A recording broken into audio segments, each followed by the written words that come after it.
Assalamualaikum warahmatullahi wabarakatuh. Perkenalkan, nama saya Kalhofatia Salsabila. Saya dari semester 3B.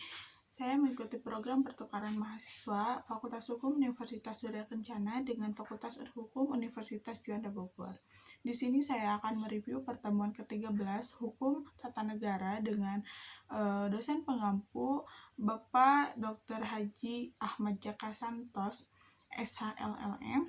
Pada pertemuan ke-13 membahas mengenai partai politik yang dikutip dari Perkuliahan Umum Profesor Baghermanan. Partai politik di Indonesia sudah dikenal sejak zaman Hindia Belanda atau zaman kolonial sejak awal abad ke-20.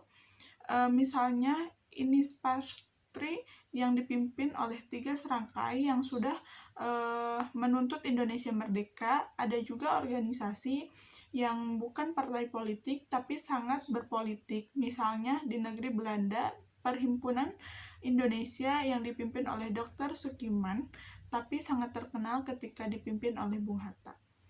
Ada 2 hal yang diingatkan. Yang pertama, jika pemimpinnya diadili tetapi partai politiknya tidak akan dibubarkan. Yang kedua, dibubarkan oleh Belanda dan Belanda tidak pernah membubarkan partai politik. Yang kedua, di masa Jepang tidak ada partai politik karena dilarang. Lalu ada proklamasi atau seminggu setelah proklamasi PPKI membuat beberapa penetapan. Yang pertama, penetapan berdirinya Komite Nasional. Yang kedua, dibentuknya Penolang Badan Perang. Yang ketiga, dibentuknya Keamanan Rakyat, yaitu ada partai politik, yaitu PNI, Partai Nasional Politik Indonesia. Kemudian seminggu kemudian ada perubahan lagi pada tanggal 31 Agustus 1945.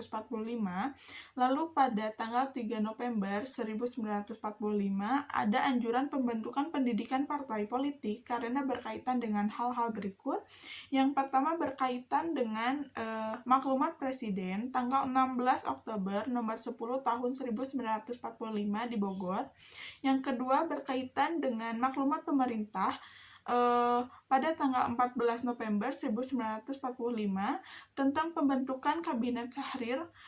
Maka sejak saat itu menjalankan sistem parlementer, kedudukan KNIP sebagai DPD menjadi kuat, maka dari itu KNIP harus diisi oleh partai politik.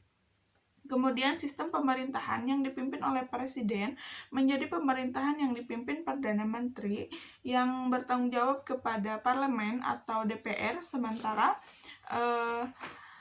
dilihat dari segi hukum tata negara, dengan perubahan sistem parlementer itu antara tahun 1945 akhir atau tahun 1946 sampai tahun 1948 ada 4 kabinet. Yang pertama Kabinet Syahri I, yang kedua Kabinet Syahri II, yang ketiga Kabinet Syahri III, yang keempat Kabinet Amir Syarifuddin.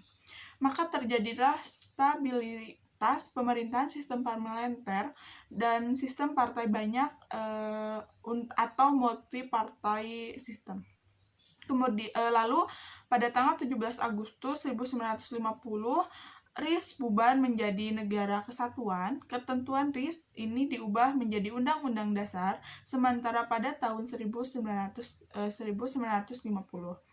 Konstitusi RIS menyatakan serta merta berlakunya sistem parlementer, maka mengakibatkan stabilitas pemerintahan baik sebelum pemilu maupun setelah pemilu, bahwa Undang-Undang Dasar 1950 sementara diterapkan oleh Bung Karno pada tanggal 17 Agustus 1950, pemilu diselenggarakan pada tahun 1955 sampai Dekret Presiden 1999.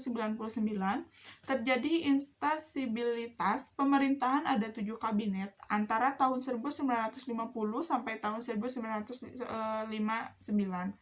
Akibat banyaknya partai yang masing-masing mempunyai interest untuk berkuasa, pernah terjadi di Prancis antara tahun 1973 sampai tahun 1940 ada 99 kabinet dalam waktu 70 tahun. Demikian yang dapat saya sampaikan. Wassalamualaikum warahmatullahi wabarakatuh.